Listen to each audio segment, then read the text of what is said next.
nakasama bilang UH Morning Star Americanong singer na si David Dimuzio. Yeah. At ngayon, nagbabalik siya rito sa studio kasama isa pang kapwa foreigner. At gaya ni David, ang Russian singer nito, mahilig din daw kumanta ng Filipino songs. Let's watch this. Ang lahi man daw sila, pero ang puso, Pinoy na Pinoy. Yan ang Amerikanong si David Dimuzio at Anna Rabson, isang Ruso. Patunay dito ang viral video nila sa YouTube na pareho silang kumakanta ng mga Tagalog song gaya ng Kahit na Maputi Na ang Buhok Ko. Makailang beses na itong na-share sa Facebook at umabot pa ng mahigit 100,000 YouTube hits. Si David ay isang solo artist at songwriter na nakabase dito sa Pilipinas. Katunayan, nakapag-release na siya ng 3 album. Isa nga sa mga kanta sa album ay ang Tagalog song na pinamagatang Naiisip Mo Ba? Na siyang nagsulat at kumanta. Samantala, bukod sa pagiging environment advocate, singer at heart naman itong si Anna na nakapangasawa ng isang Pinoy. Dahil daw sa ganda ng musikang Pilipino, kaya naengganyo si Anna na kumanta ng OPM songs. At hindi lang siya ang kumakanta ng Tagalog song, kundi pati ang buong pamilya niya sa Russia. O di ba nakakaaliw mga kapuso? This Thursday morning, para pakitaan tayo ng kanilang talento sa pag-awit ng Pinoy songs, narito na ang ating UH Morning Stars, Anna Rabson at David Dimuzio.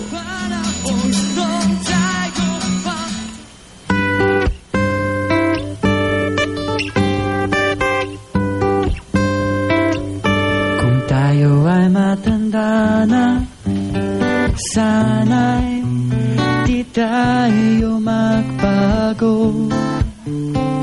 Kailanman, nasan may ito ang pangarap ko.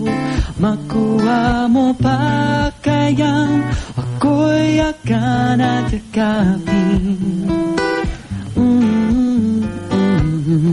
Hanggang sa pagtanda natin. Nagtatanong lang sa'yo, ako pa kaya ibigin mo? Kung maputi na ang buhok ko.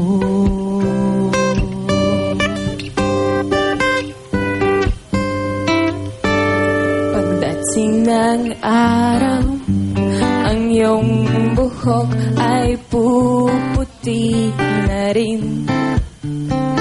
Sabay tayong mangangarap ng nakaraan sa atin.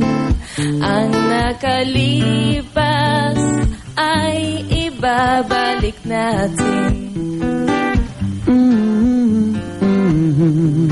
Ipapaalala ko sa'yo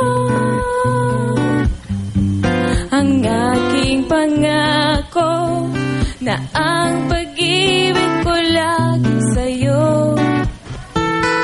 Kahit maputi na ang buhok ko.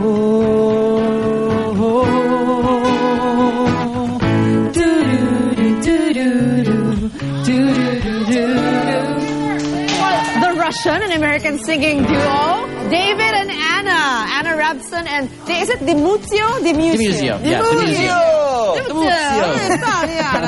Welcome back, David, and welcome to the show, Anna. Okay, first and foremost, welcome. At hindi ako mag-i-English dahil alam kong marunong kayo mag-Tagalog. That is correct. Okay, nandito kayo sa Pilipinas, magtatagalog tayo lahat. Right? Walang problema. Opo, yun yung gusto ko. Okay, paano kayo nagkakilala, bro? Ano? How'd you guys meet? Dahan. Paano kayo nagkakilala? Oh, how did we meet?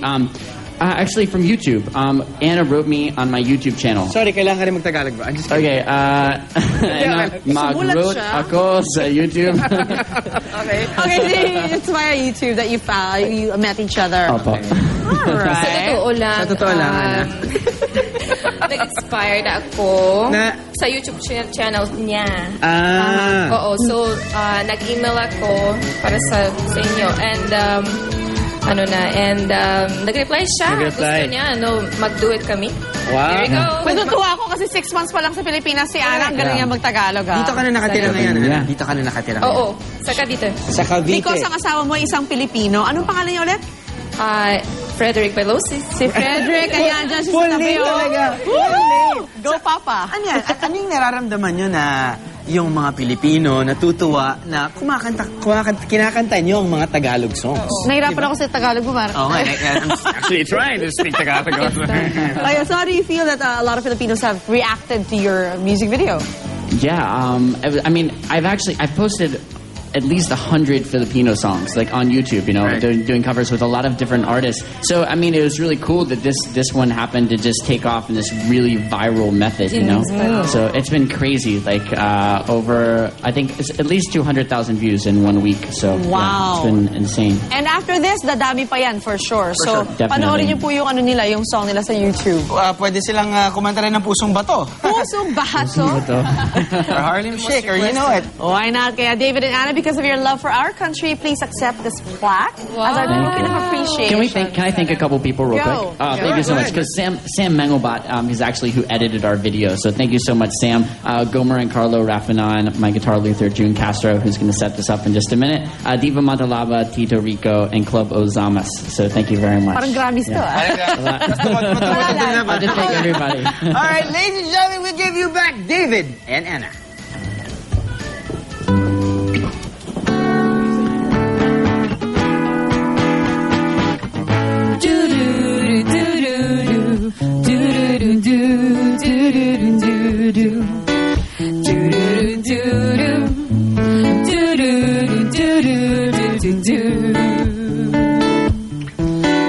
Ang nakalipas ay ibabalik natin.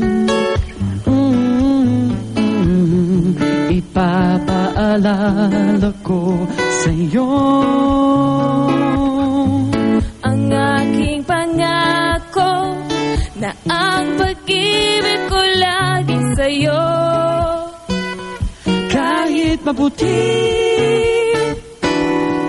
kahit maputi,